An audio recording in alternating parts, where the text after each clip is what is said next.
This is It Was a Thing on TV. Total Red Man has ever done something like this to me! It's, Ladies and gentlemen, I give you the dregs of humanity! Episode 199, submission number 2118, Wild West Cowboys of Moo Mesa. Wild West Cowboys of Moo Mesa aired on ABC Saturday mornings from September 12th, 1992 to December 4th, 1993 for 26 episodes over 2 seasons. Comet breeze the mesa to the western skies with the sound of 1,000 cattle drive. A chosen few would see the light and fight the wrong with right. Up on the mesa, high above the clouds, there's a world apart from all the rest. On the mesa live the real cowboys, standing up for law and order and living by the code of the West. Cleaning up the territory, keeping evil on its toes. Takes a different breed of riding rope and brave heroes. On Moo Mesa live the real cowboys, standing up for law and order and living by the code of the West.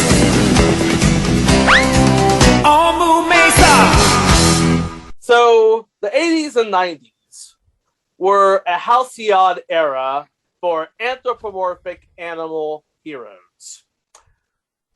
Let's see, with the rise of the Teenage Mutant Ninja Turtles, no wait, not the rise of the Teenage Mutant Ninja Turtles, I mean the actual rise of the Teenage Mutant Ninja Turtles, not the series of the same name. But with the birth and development of the Teenage Mutant Ninja Turtles, you have, let's see, there was Biker Mice from Mars, Samurai Pizza Cats, Battletoads, Bucky O'Hare, wasn't Bucky it? O'Hare and the Toad Wars, yes. So you have all of these anthropomorphized animal heroes. But one of the most forgotten, at the same time one of the most beloved of that era, was 3 anthropomorphic bulls who ride their own set of horses above the ground in a place called Moo Mesa. And the story behind this is weird enough. But before we get to that story, we have to talk about another comic book.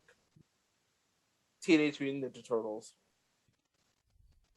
Because one of the designers and writers of Teenage Mutant Ninja Turtles for Mirage Studios, a guy by the name of Ryan Brown, imagined a universe where, and we are not kidding, a radioactive comet hits the American Wild West in the late 1800s, and from that, we are birthed mutant cows, snakes, hyenas. It's like mutant animals, but somehow the horses escape unharmed. What's up with that? Yeah, I really, it's wild. No, seriously, it's really, really wild. But these are just your average run-of-the-mill buckaroo cowboys. They are cowboys, as in C.O.W. boys. C.O.W. of course stands for the Code of the West. Oh, I get it. Yeah. That's why there's periods on cow. Yeah. Yes, and of course, we all know the Code of the West, as defined by Truth by Consensus Wikipedia, is a group of unwritten but socially agreed upon rules governing the mannerisms of cowboys in the American Wild West. And now they're being embodied by cows. Literal cows. By actual cows. Actual cows or actual cowboys. Man, can you believe that? What are the odds? Hey, after Teenage Mutant Ninja Turtles hit, they were willing to try anything. But before they could become things on TV, they had to become things at your local toy store. Because Because of course they did. yeah, because of course they did. So they made the jump. Ryan Brown managed to design all of the characters in Wild West Cowboys of Moo Mesa. And as a result, I believe it was Hasbro bought up the toy rights and produced, 10 action figures and one sort of carrier vehicle sort of thing. Yeah. And apparently was so successful that ABC commissioned a 13-episode cartoon to debut in the fall of 1992, which sort of fleshed out most of the story behind the Wild West Cowboys of Moo Mesa. Now, this is again from Truth by Consensus Wikipedia. I'm reading what is written on the page. I am not making this up in any way. Okay. Wild West Cowboys of Moo Mesa dealt with a mutation of some kind, and a radiated comet struck the late 19th century Western Plains, creating a miles-high mesa shrouded in clouds. Everything trapped on top of the mesa was cowmatized by the light from the comet and evolved into a bovipomorphic state. I am not making this up. Inspired by the old tales of the Wild West, this new bovine community developed to the point where they emulated that era's way of life, including the requisite ruffians and corrupt sheriffs. However, their knowledge of Wild West living was limited, and as such, many things about their culture had to be improvised to fill in the blanks. The concepts of steampunk and Weird West were utilized throughout its run. Yeah, I can see that. So imagine, basically, Wild Wild West, but with cows. Yeah, I can see that.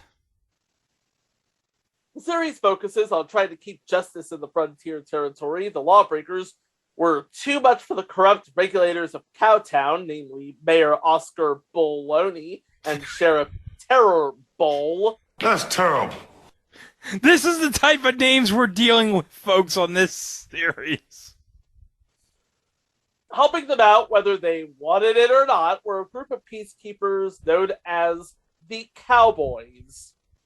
The cow part is short for Code of the West, led by Marshall Moo Montana. The Cowboys also included the Dakota Dude and the Colorado Kid.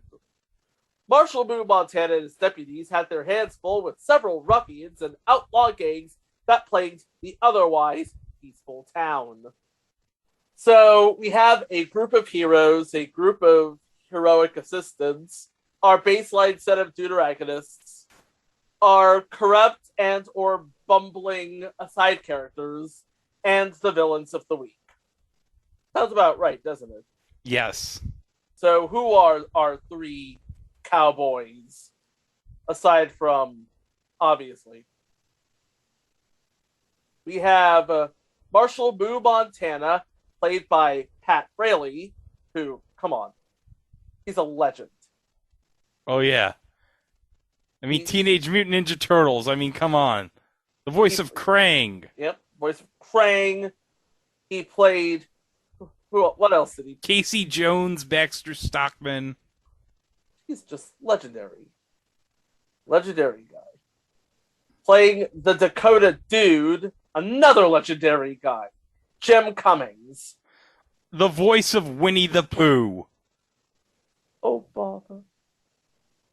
And rounding out the crew, the Colorado Kid, played by Jeff Bennett. Of course, known as Yosemite Sam in the Looney Tunes universe. Wait a second. Well, Looney What? Tunes I think back you in- might. I think you might have to make a case for another show that he did. What What's is that? it? He was Johnny Bravo. Oh, that's true. Oh, He was. That's right. That's right. Oh, thank you very Yeah. much.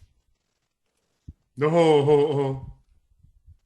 So yeah, here we have three incredible voice acting talents giving life to these three gigantic, heroic bulls.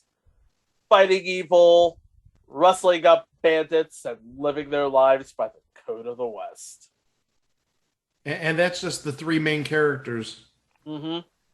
Wait till we get a little deeper into this. Yeah, we're about to get a bit deeper because helping out the cowboys are a group of support characters, I want to say.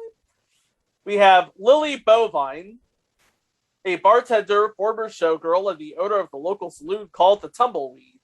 Lily is Moo Montana's love interest, and her best friend is Calamity Kate Cudster.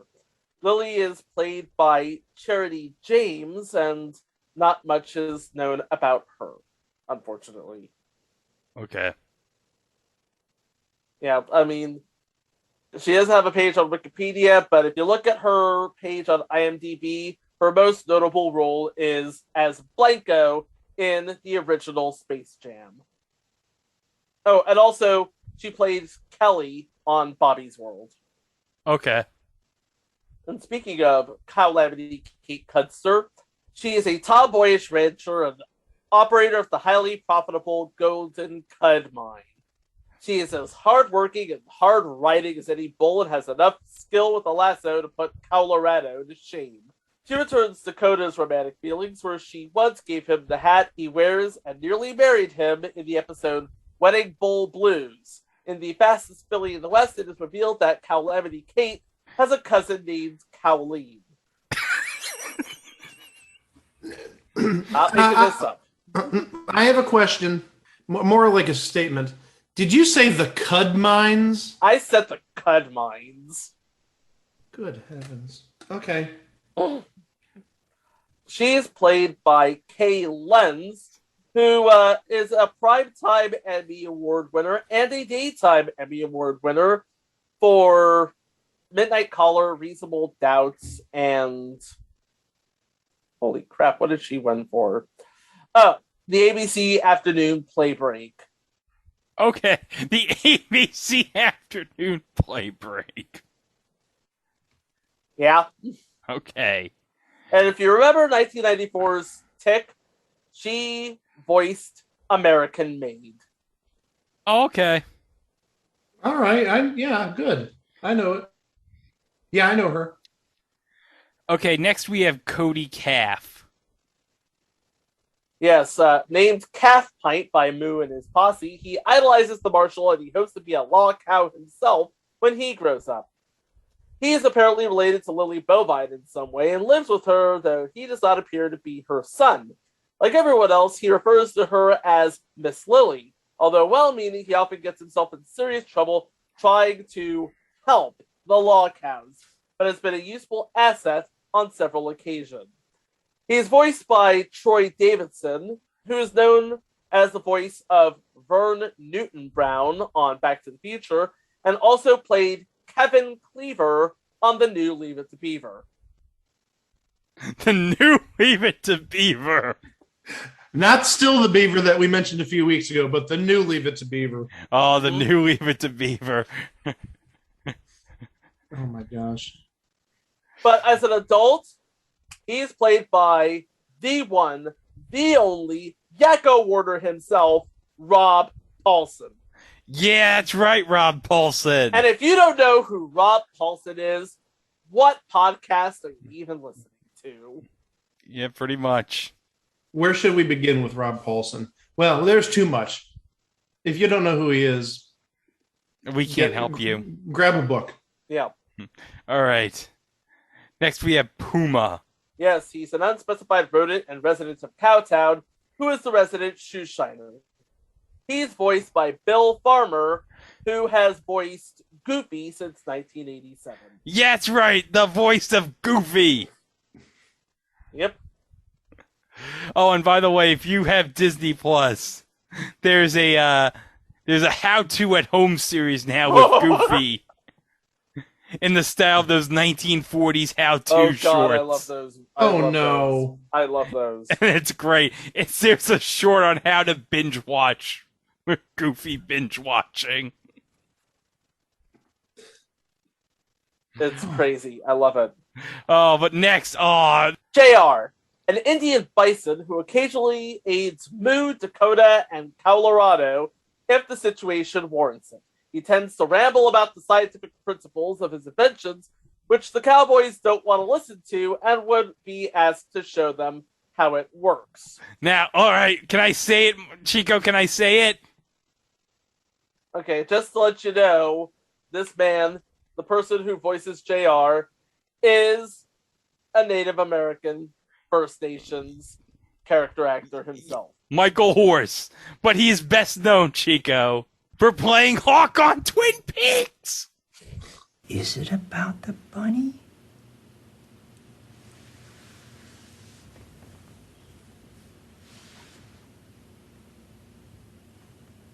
No. It's not about the bunny. Michael Horse was basically playing his character, his Twin Peaks character, on Wild West Cowboys of Moo Mesa, which makes this awesome. Yes, it does.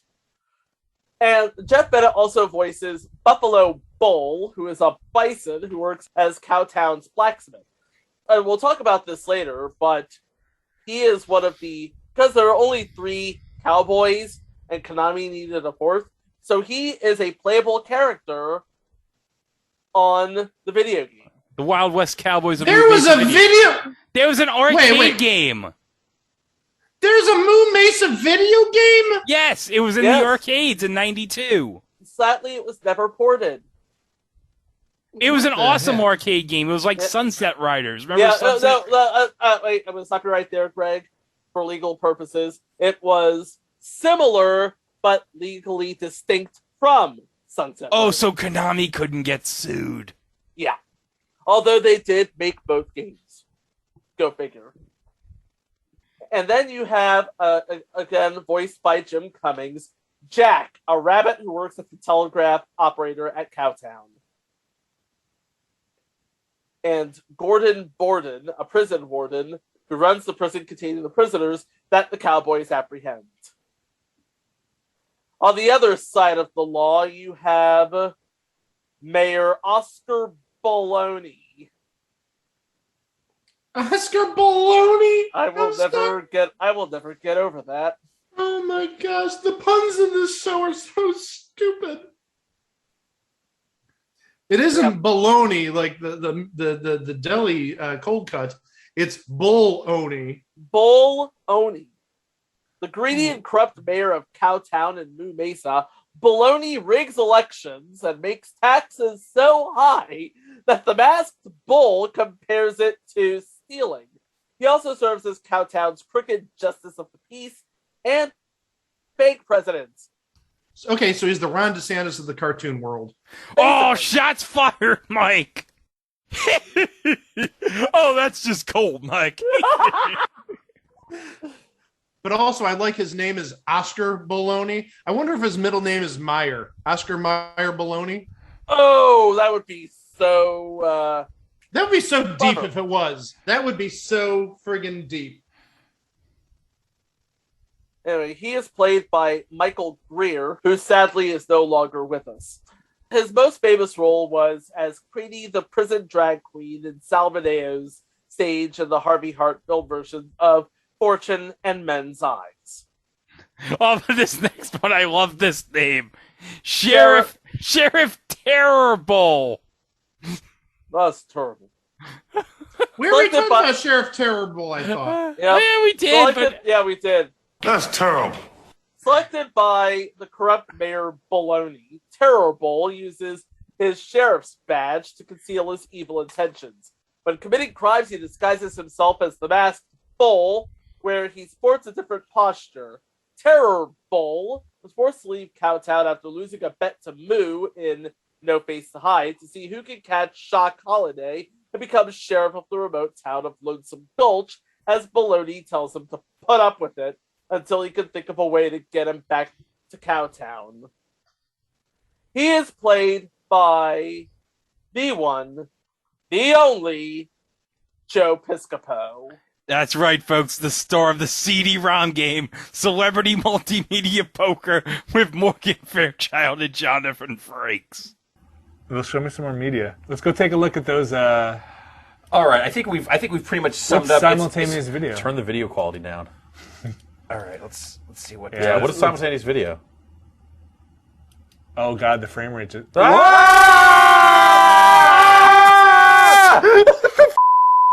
Turn the video quality back up. Turn the video quality back up. I'm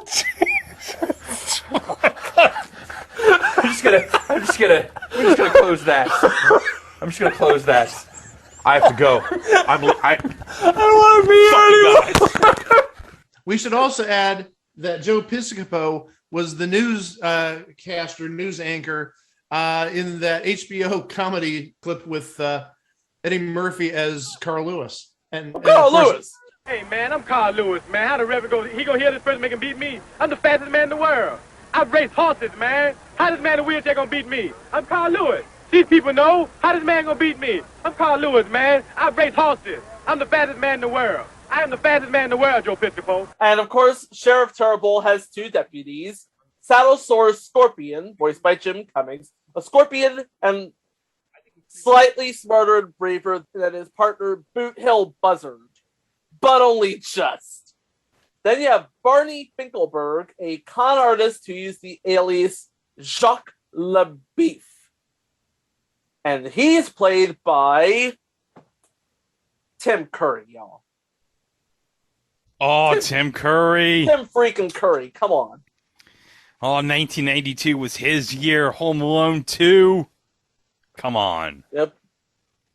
And interestingly enough, when Cowboys got into season 2, Tim Curry would be on the same network on 2 different shows.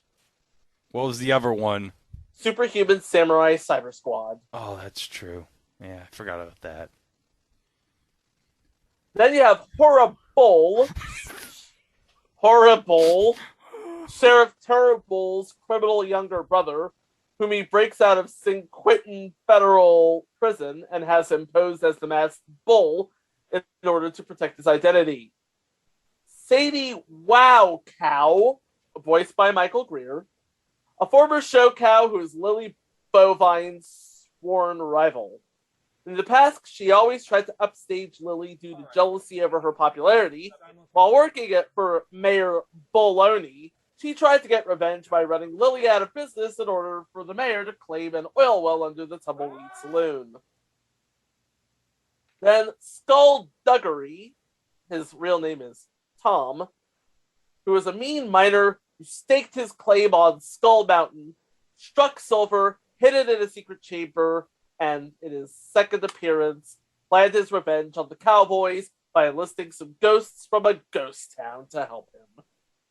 5-Card Cud, a criminal who conspired to take control of the Dixie Trixie riverboat, with his assistant, Shortchanged, voiced by Michael Goff.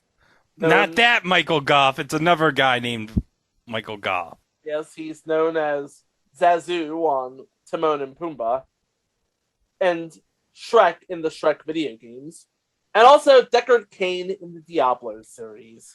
Next, we have Gila Hooligans, a gang who crashed Mayor Baloney's re-election party.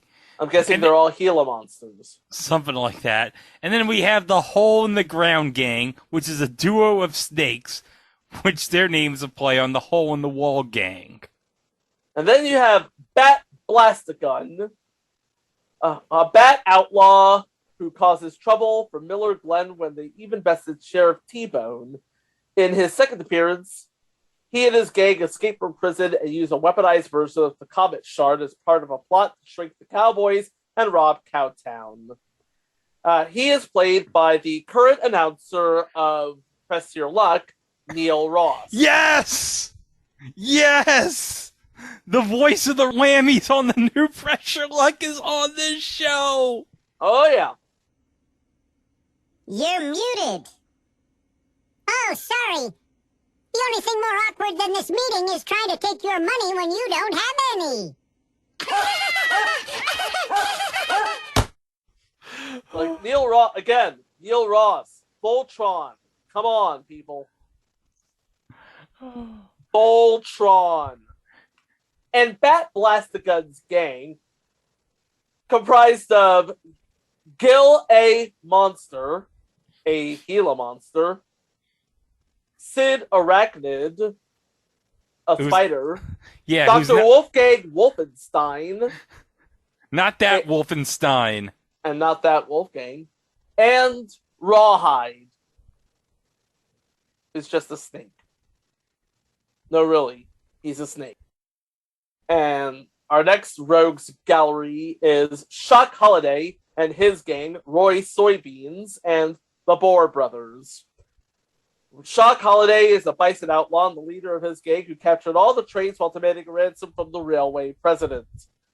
By the way, Shock Holiday, also played by a Voltron veteran, Michael Bell. Oh. All right.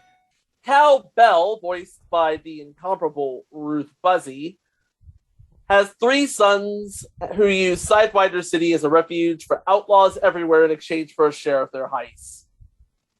Her 3 sons are Butch Cassidy, the lone grunger. Are you kidding me? Butch Cassidy? I'm not finished. Oh, and no. And the sun-dazed kid. I quit. Oh. Mike. Butch Cassidy and the Sunday's Kid. What the heck? Lucas, I hope you're happy with this.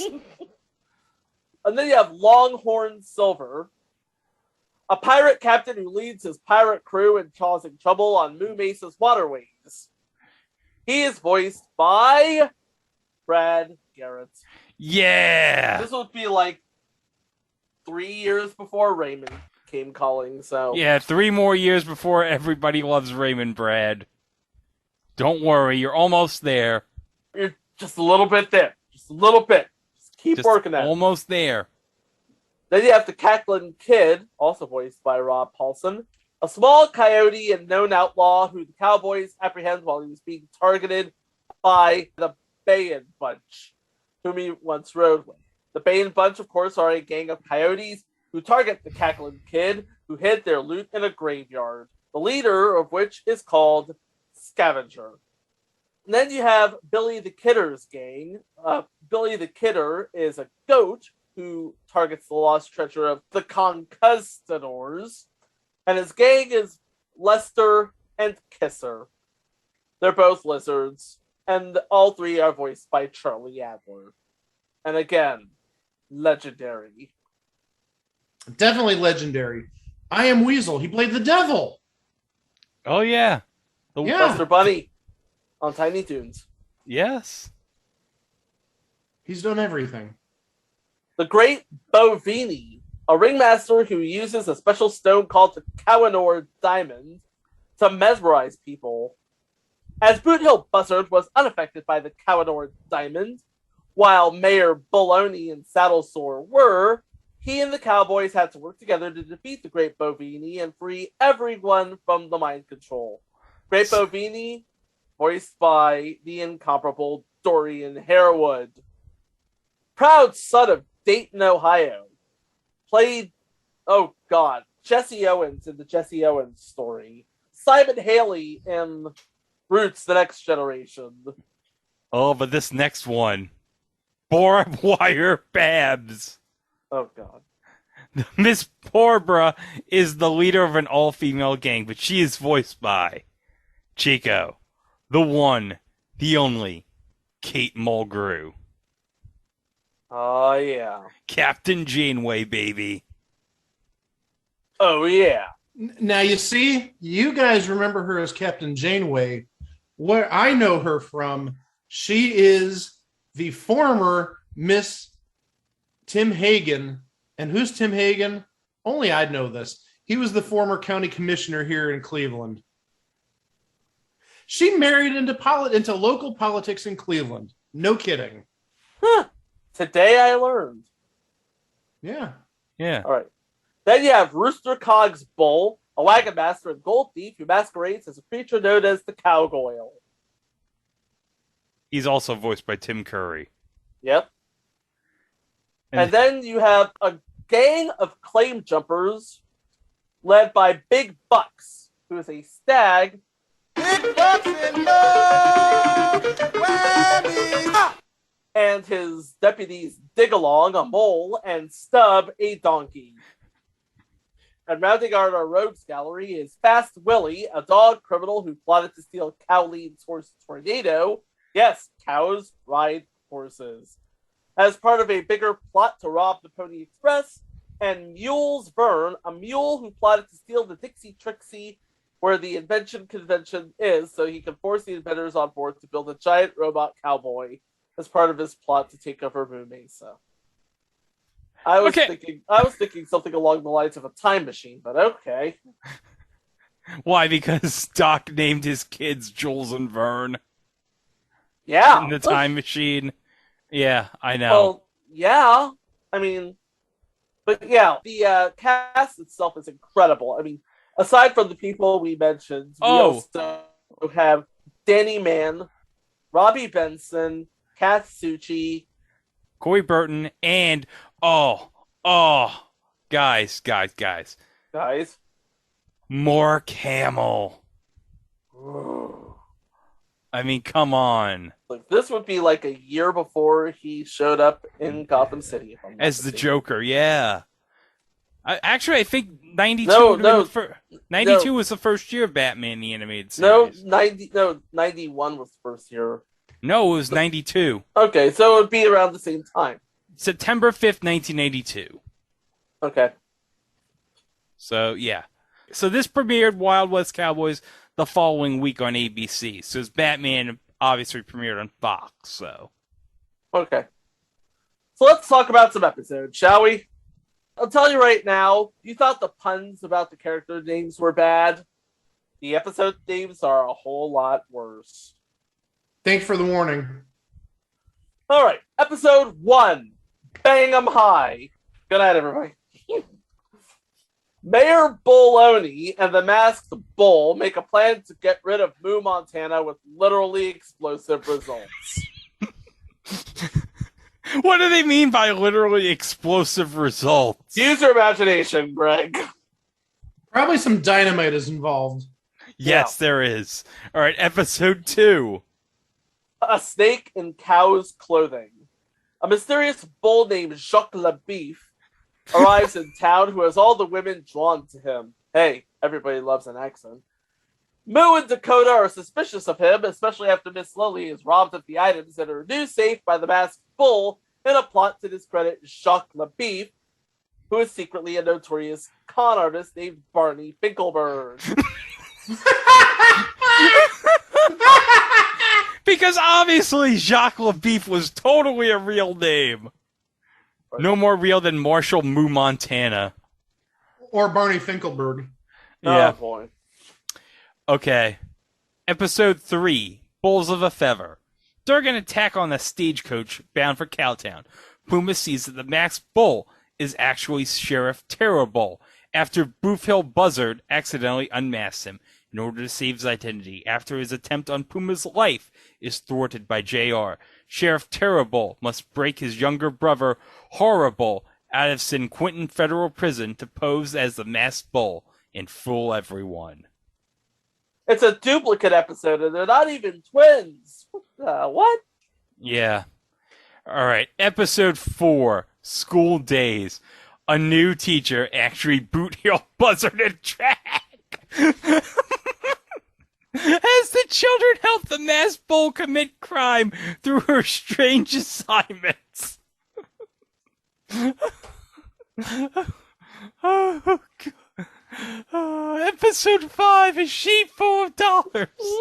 Colorado volunteers for Miss Loey's cattle drive, only to find out his quote-unquote cattle is actually a bad-tempered sheep named Miss You Baby.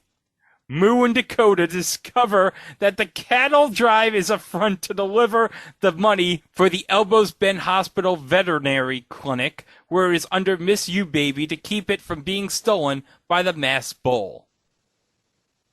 Miss You Baby? Miss You Baby. Oh my gosh. This is just getting worse. This is just getting worse. Lucas, I really hope you're happy. You know, Mike, you thought you were frustrated over zippers.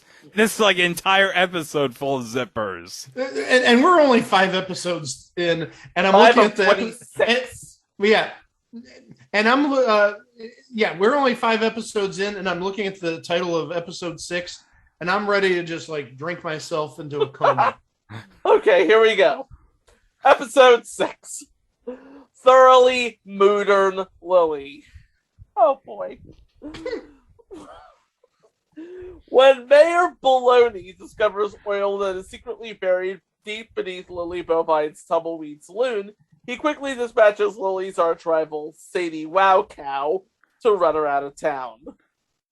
Episode 7, What Word Whoa, or as Joey Lawrence would call it, Episode 7, What Word Whoa. Whoa. Hey guys, when Maya Bialik has her first episode of Jeopardy today, you know what Joey Lawrence is going to say after Johnny Gilbert introduces her? Whoa. So Cowtown dries up, but only Mayor Baloney has water. When Cody finds the real reason for this, it's up to him to bring water back to everyone. Episode 8, Wedding Bowl Blues. He got the wedding bull blues! Oh, no. Why don't you marry me, Bull? Where was the 5th dimension when we needed them? Oh, heaven help me. Oh my gosh. When Calamity Kate doesn't receive a letter from her father who's been exploring the Mesa for 7 years, Mayor Baloney claims he will be taking all her property since her father had no will. But when a page of one of her father's old letters shows up stating Kate will inherit the ranch and his gold, though only if she's married, Kate plans to make Dakota her husband. So, stop. You know what? That plan is solid. It works. Oh my gosh. Episode 9, The Legend of Skullduggery. When Cody, Carly, and Jake find a treasure map in Calamity Kate's attic while cleaning it, they decide to follow it to find Tom Duggery's lost silver on Skull Mountain. When competing against Saddle Sore and Boot Hill Buzzard, Cody, Carly, and Jake encounter Tom Duggery's ghost in the form of Skullduggery. Now Moo, Dakota, Colorado, and Calamity Kate must rescue the kids from Skullduggery. Episode 10, Stolen on the River. In an attempt to get his own deputy star, Colorado goes undercover as Johnny Slim to catch 5 cards Cud all by himself when he and his henchman Shortchange take control of the Dixie Trixie riverboat while in collaboration with the Dixie Trixie's captain. Episode 11, Dances with Bulls! Oh, jeez. Oh, no. Oh, God, Chica, read this. Moo Montana and Sheriff Terror Bowl get in a mess when they both try to capture the Gila hooligans after they crashed the party in Cowtown that followed Mayor Baloney's re-election. To catch the Gila hooligans, the Cowboys and Sheriff Terror Bowl have to work together to apprehend the Gila hooligans. Yeah, that's a real thing that happened, folks. Can I do the next one since I haven't done any yet? Yes, Yes, you can. do that, please. All right. Let me see if I can get through this in one piece. Episode 12, The Big Cow Wow. The Cowboys work to catch 2 snakes that make up the Hole in the Ground gang after they robbed some bison at Minnesota Flats. Okay. Minnesota Fats. How stupid is that? Cody is really excited about going to the Pueblo's annual Cow-Wow with JR and Tewa, as the threat of the Hole in the Ground gang could disrupt the whole fiesta. When Moo and the other cowboys run into some trouble trying to catch the gang, Cody and Tewa help to bring them to justice. Oh, that's terrific. Minnesota Flats. Oh gosh, that's the worst one yet. Oh, it gets. I'm sure it gets worse. Oh, that's it. That's why I said the worst one yet. That's what I love, Mike, about this episode. It's full of zippers. It's Zippers was not this bad. Oh my gosh. All right, episode 13. Another fine Mesa. Oh, no one cares that it's Moo Montana's 10th anniversary as Marshal. That's right, Moo Montana. You and your friends, Colorado Kid and Dakota Dude, yeah. You cowboys. Oh, get lost here. All right, 8:15, here's the McMahon. Oh, there's more in this episode. Okay, I'm sorry. All right, let me read the rest. That was so fucking stupid. Oh my gosh. Then Moo receives a telegram from Bessie Bluebell from his hometown of Milgren when the retiring Sheriff T-Bone wants Moo to take over, even at the time when Bat blasts a gun and his henchmen are causing trouble in Milgren. Now Moo must decide between Milgren, where is beloved by the townsfolk in Cowtown. Greg, you can take it in. All right, thank you, Mike, Princessa. That was a very good recap. Okay, I'm sorry. We just had Minnesota Flats. I'm sorry, Glenn Miller. Oh my gosh. Oh my gosh.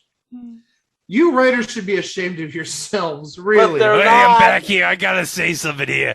I want to talk to you. All right, Mike Princess, what do you have to say? Oh, I want to say something. Why is it that all these anthropomorphic human-sized cowboys are riding horses? I was just about to ask you that question. Yeah, why is that? I don't get it.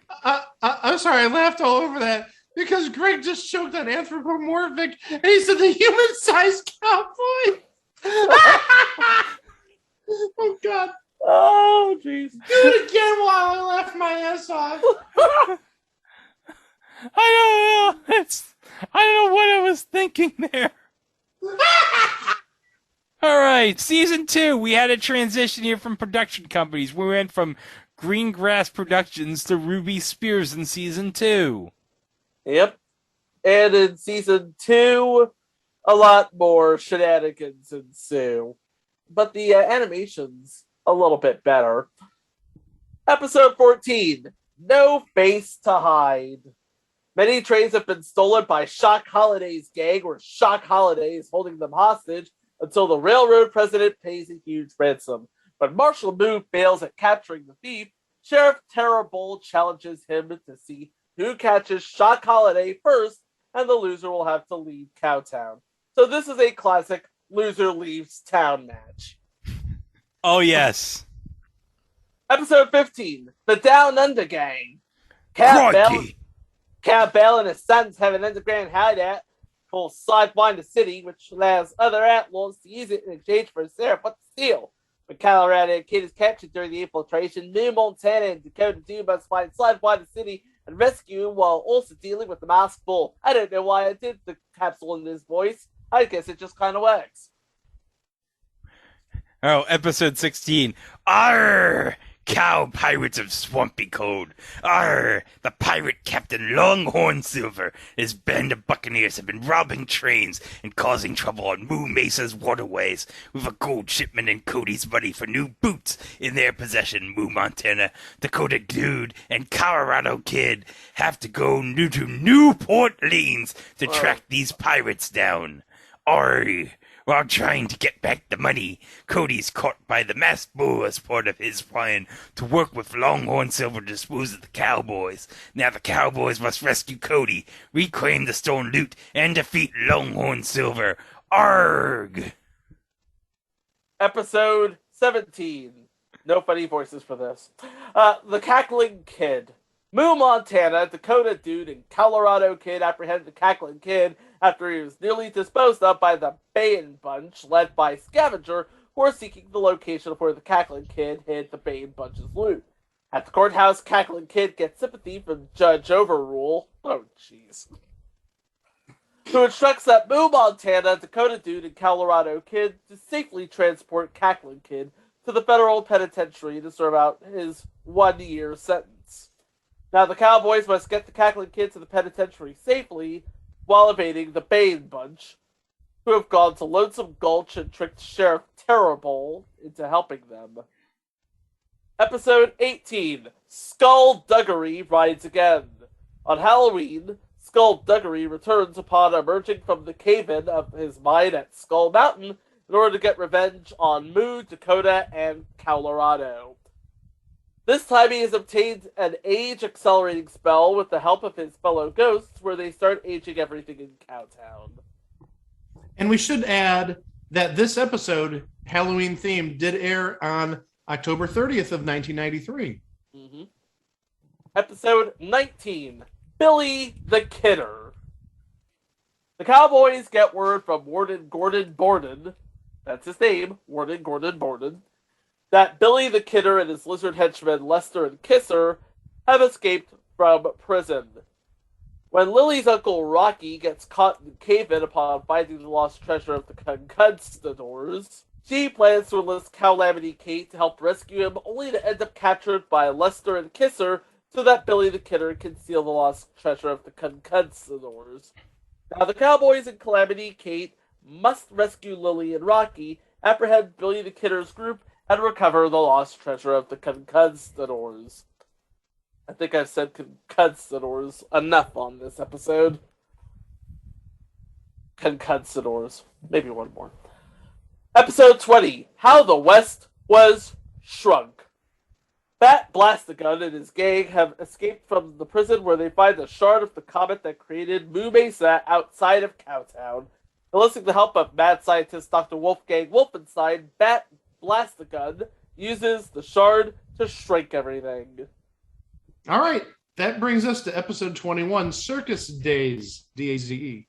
The Great Bovini's Wild West Circus comes to Cowtown, but amusement of the masses is the last thing on the mind of the ringmaster, the Great Bovini, as he uses a special stone to mesmerize anyone into stealing money. In order to keep the Koh-i-Noor diamond from being shipped to the Jersey City Museum, Mayor Baloney, Saddlesore, and Boothill Buzzard approach the Great Bovini to help them steal it, which doesn't go well as Boothill Buzzard is unaffected by the Great Bovini's stone.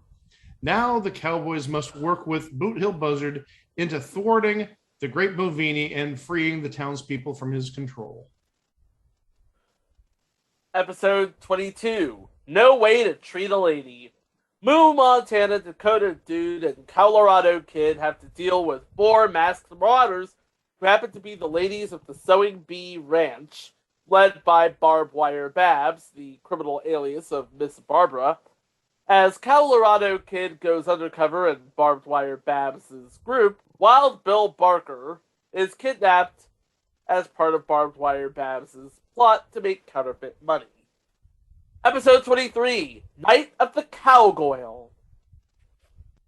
After Colorado was unable to catch a gold thief, he, Moo, and Dakota look for the thief and end up escorting a wagon train led by Rooster Cogsbull through a valley where a creature called the Cowgirl, which is a cattle gargoyle creature, dwells.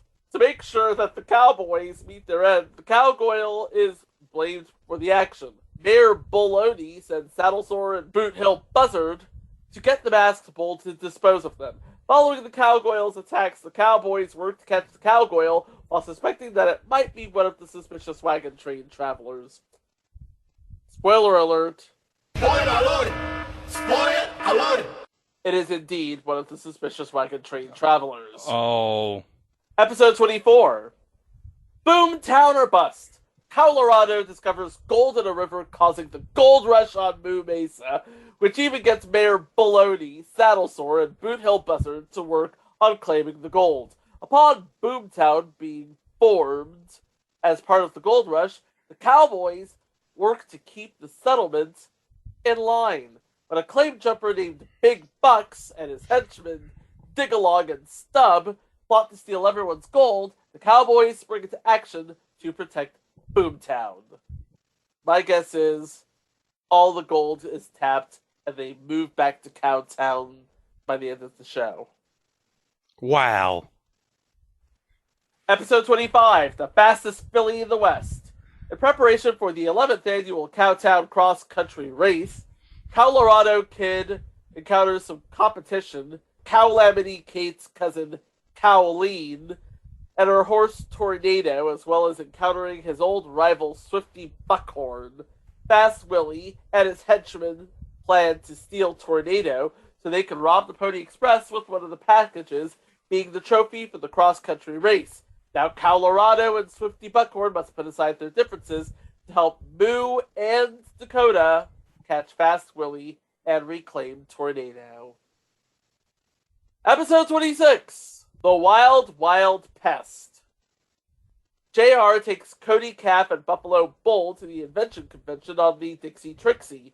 Using his airship, Mulesburn and his henchmen steal the Dixie Trixie so he can force all the inventors on board to help him take over Moo Mesa by building a giant robot cowboy that will help his plans by starting with raiding the governor's mansion.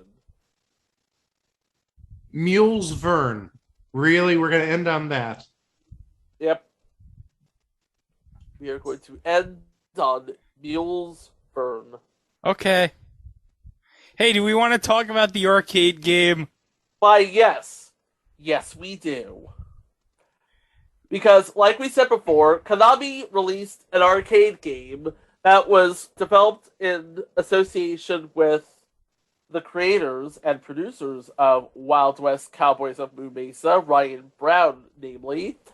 And again, it came out a year or two after their similarly but legally distinct same company released Sunset Riders. And this was just a run of basically the same game but re-sprited, which started with, I believe it started with the original Teenage Mutant Ninja Turtles. Yes. And then then came The Simpsons. Yeah, and then you had the X-Men then arcade X-Men, game. Then Sunset Riders. And now this. It's crazy. But the kids ate it up. Oh, the kids loved this game. You could give the kids any arcade game in the early 90s and they'll eat it up. Yeah. Unfortunately, it was not ported over to a system, as most of those video games were. Actually, now that I think about it, the only ones that were ported over to a home console were Teenage Mutant Ninja Turtles and Teenage Mutant Ninja Turtles Turtles in Time. Oh. But interesting that you brought the game up. You know how much it'll set you back? Oh, well, I've already seen this, so here we go. Here we go, Mike. You ready for it? Okay. Hit the music! It's time for eBay Price is Right! Oh, heavens.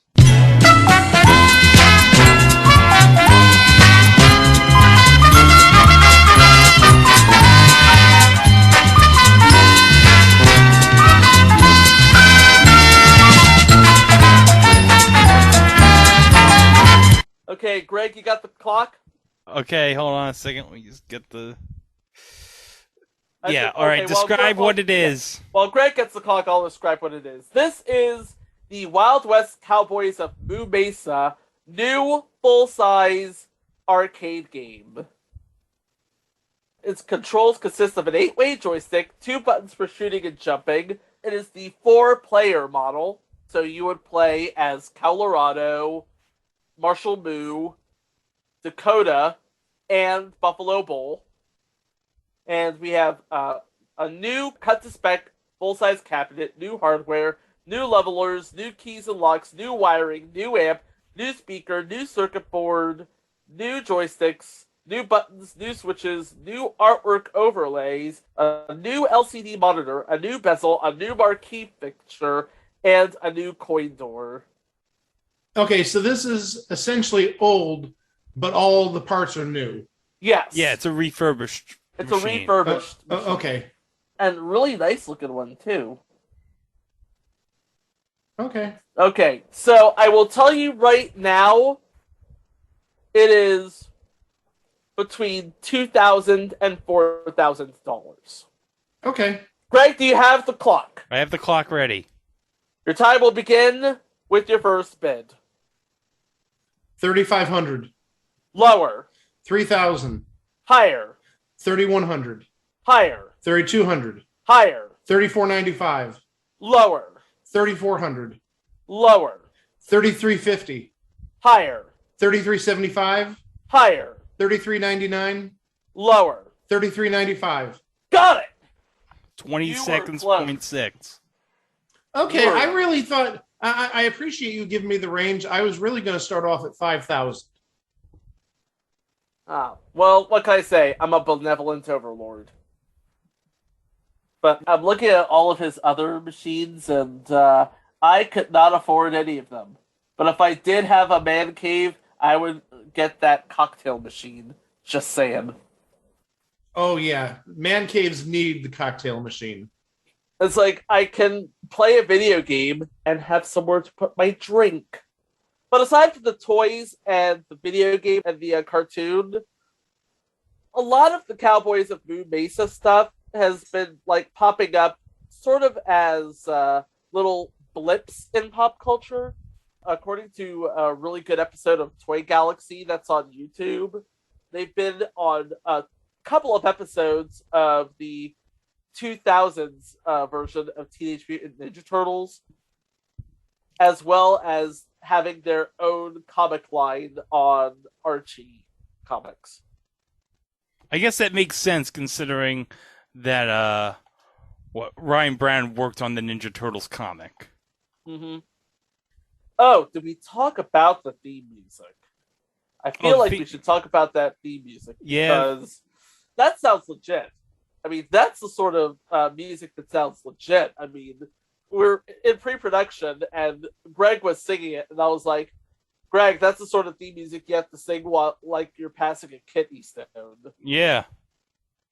Well, it was written by a couple of guys named Billy Dean and Verlin Thompson. And Billy Dean is legit. He is absolutely the real. He did a cover in 2000 with Alison Krauss of Kenny Rogers' Buy Me a Rose. And it was a Billboard #1. And not bad for a guy who got his start on Star Search. And then you have Verlin Thompson, partnered with Guy Clark as a producer, guitarist, and co-writer. And he's worked with, let's see, Randy Travis, Kenny Rogers, Barbara Mandrell, the Nitty Gritty Dirt Band, Sam Bush, Trisha Yearwood, Jimmy Buffett, Alan Jackson, Susie Bogus, Anne Murray, Keith Whitley, Dirk Bentley, Tracy Bird, Restless Hearts, Pam Tillis, and is married to Demetria Kalonimos, who is a TV anchor based out of Nashville. So yeah, everything about this is sort of legitimate.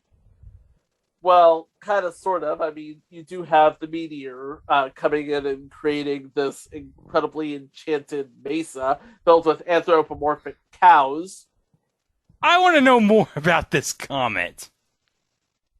I want to know more about this comet too, but unfortunately, not much is known except it was an irradiated comet. It hit Earth in the era of the American Wild West, and cows mutated from it and became sentient. It's really... It's all you need to know. All you really need to know about the comet. It's not like a complicated backstory like the ooze that made the Ninja Turtles. Oh god, that was a complicated back. Now that's what's a complicated backstory. Yeah, that they actually made a movie about it. 3 movies! Plus the computer animated one. Yeah. Plus the reboot to Double Shot. Yeah, and I think they're going to make another reboot of Ninja Turtles. Oh, jeez. I'm just saying, get Alan Richardson to reprise his role as Raphael. Just saying. So I'm wondering, it had everything you could put the Wild West Cowboys of Moo Mesa on. It was on. So why was this destined to the dustbins of history? To the dustbins of history. Well, in fall of 1992, it was up against a couple of really established shows. On Fox, it was Tom and Jerry Kids. And on CBS, are you ready for this? Is it Garfield and Friends? It was Garfield and Friends. That explains it. Mm-hmm.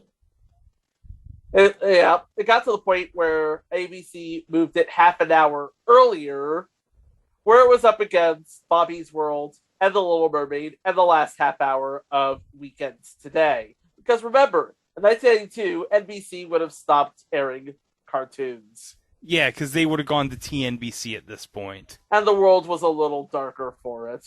It did do well enough to warrant a second season, where it was up against Little Mermaid and Bobby's World for the fall, and in the spring, it was off the schedule entirely. Crow and Wild West Cowboys of Moo Mesa were replaced with the Bugs Bunny and Tweety show.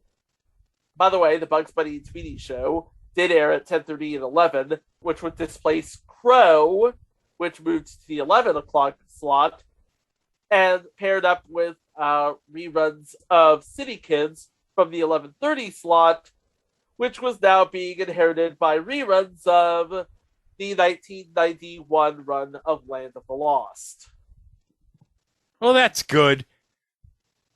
I don't mind 1991 Land of the Lost.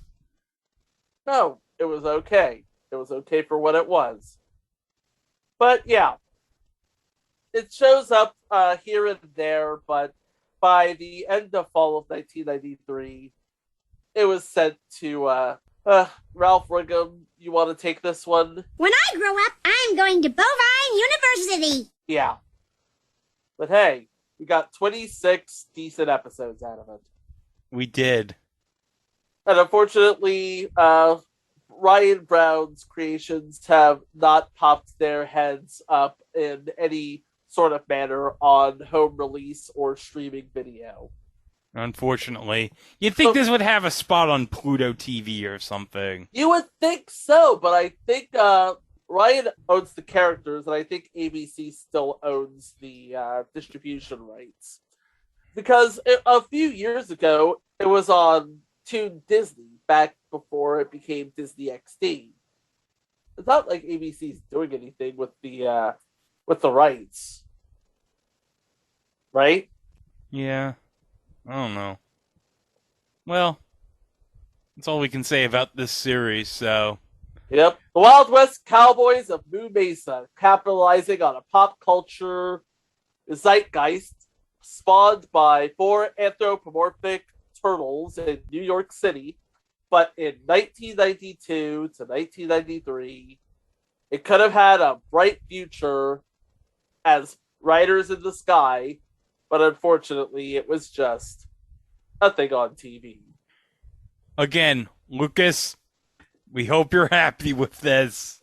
All of a sudden, I want hamburgers. Oh. Too soon? Well, anyway, you can listen to more really bad puns on previous installments at itwasathingontv.com. Of course, you can follow us on all social media, and don't forget to subscribe to us on YouTube. And when you do subscribe, make sure you hit the cowbell. I got a fever, and the only prescription is more cowbell. Because we were talking about cows, you see. And, of course, don't forget our weekly drops over at the Place to Be Nation at placebnation.com. This week, what do we got? I have no idea, Machiko. I have no idea because I'm like so behind with the drops because it was because of the weekend Mike was sick. I am planning a director's cut of the network fall TV specials, but I have no. By the way, the network fall TV schedules, I took a listen back to those. And it was an absolutely killer listen. Yeah, the network fall TV campaigns. I'm going to make a director's cut episode of that because there's some stuff we missed that I would have liked to have included in the episode. So I'm gonna do that over the time next 2 weeks. So I think the drop coming up is going to be 196 and 197. So that would have been Saved by the Bell, the college years, and Jeopardy ties. So yeah, all right, that's fine, I guess. That's fine. You know what? That's fine. That's fine. All right, so that's 199 down, but all 200. Oh God, I have a feeling I need to go get my bow tie for 200. Yeah. Because this is basically a star-studded event. No, seriously, you should take a look at the star power that is on number 200. I mean, what are we talking? We're talking about Judy Tenuta. We're talking about All for One. We're talking Alex Trebek. Alex Trebek up in this. Drew Carey. Patton Oswalt. List goes on and on, really. Cannot wait to share it with you. Oh, yeah. But what are we talking about? Well, you'll have to find out more in episode 200 of It Was a Thing on TV. Thanks for listening, and we'll see you next time for episode 200. Wow! You know, when I'm stressed out, my mom tells me jokes. Boov do not do telling jokes. Oh, it's not that hard. I'll teach you. Knock, knock. You would say, who's there? You are there. No, just ask me. Well, who is there? Now I say, the interrupting cow. Now you say, the interrupting cow who? Let's just do it. Knock, knock. Who is there? The interrupting cow. The interrupting cow. Wait, no, you did not let me finish my response. I was to say the interrupting cow. Oh, yeah, you did it again. Oh, that is the joke. The cow is to being an interrupting cow. It therefore interrupts me. I know. That's why it's funny. Moo! Let me. That's enough. I'm the interrupting cow. Knock it off.